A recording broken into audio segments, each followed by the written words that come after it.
ube is the new matcha. We just found out about ube and we're obsessed. 야, 이거 진짜다. 우베만 많이 난다. 엄청 고소하고 달콤해. Alam mo bang yung simpleng ube na nilalagay natin sa halaya, ice cream at pandesal, ngayon viral na sa buong mundo? Sa sobrang viral, ang tawag pa nga ng iba sa ube ay Okay, so Starbucks just came out with a new drink and it has oob in it, which oob is ube kasi ate. Anyways, halos lahat ata ngayon may ube version na. Ube lattes, ube matcha, ube desserts, ube cocktails. Yung dating pagkain lang ng mga Pinoy, ngayon, luxury aesthetic drink na sa London.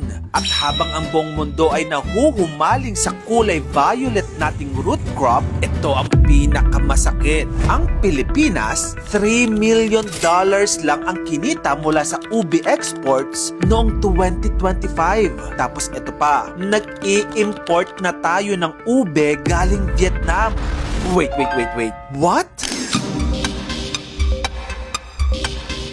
According sa reports, tumaas ng over 230% ang appearance ng ube sa restaurant menus sa Amerika sa nakarang 4 na taon. Ngayon, mahigit 90 international chains na ang gumagamit ng ube. At projected pa raw na lalaki pa ito around 70% sa susunod na mga taon. Sabi nga nila, yung nangyayari sa ube ngayon, nangyari din sa matcha, boba milk tea at Dubai chocolate. Pero bakit nga ba gustong-gusto ng mga foreigners tong ube? Well, ang mga nakikita ng mga experts na dahilan, maganda daw sa Instagram, tapos sobrang photogenic sa TikTok, at kakaiba yung kulay. Kasi honestly, ilang pagkain ba ang natural na violet? Parang ginawa talaga ng Diyos ang ube para mag-viral. At ayon sa reports, sa United Kingdom pa lang, Costa Coffee sold more than 500,000 ube drinks already. Imagine mo yon, yung ube na nilalagay natin dati sa halo-halo,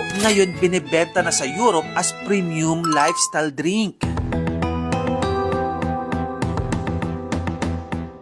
Pero ito ang nakakagalit. Habang ang buong mundo ay kumikita ng bilyong-bilyong dolyar sa ube craze, ang Pilipinas, $3 million lang ang export earnings. Kung ikukumpara natin yan sa matcha, ang global matcha industry noong 2025 ay nasa tinatayang around $4 billion worldwide. Kung i-convert natin yan sa peso, 220 billion pesos. So isipin mo to, yung ube na global viral trend, pero halos barya lang ang kinikita natin. Parang ganito yan eh. Ikaw yung nakaimbento ng lechon, tapos ibang bansa ang yumayaman. At ito pa ang masakit. Yung ube kasi native yan sa Pilipinas. Meaning, atin talaga originally yan. Pero ngayon, alam mo ba na nag-i-import na tayo ng ube galing Vietnam? Ako po, bakit? Simple lang ang dahilan. Kulang kasi ang suporta sa mga magsasaka. According sa reports, ang ube takes around 10 to 11 months bago ma-harvest. Meaning, mabagal siyang paramihin. At honestly, hindi lang ito tungkol sa ube. Problema rin ito ng agrikultura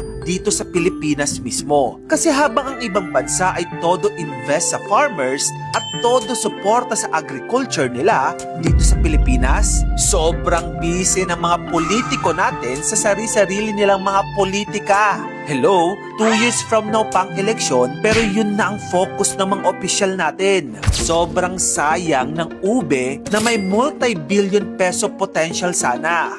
Kaso kulang ang suporta sa mga farmers, kulang ang farm-to-market systems, kulang ang post-harvest facilities, kulang sa subsidies. At habang ang farmers natin ay namomoblema sa fertilizer at puhunan, ang mga politiko natin, away dito, hearing doon. Ang mga politiko, puro bardagulan. Kaya hindi nakapagtataka na sa dami ng agricultural products natin, gaya ng mangga, kakao, nyog, saging, ube, madalas ibang bansa pa ang kumikita. Kaya honestly, hindi sapat na proud tayo na Uy, trending ang ube worldwide. ang tunay na tanong ay dapat, Bakit hindi ang mga magsasakang Pilipino ang unang yumayaman dito? kung gusto mo pa ng magito pang awareness contents, dito lang yan sa channel ko, kaya follow ka na. Mag-subscribe ka na rin sa aking YouTube channel. Yun lang, maraming salamat sa panonood.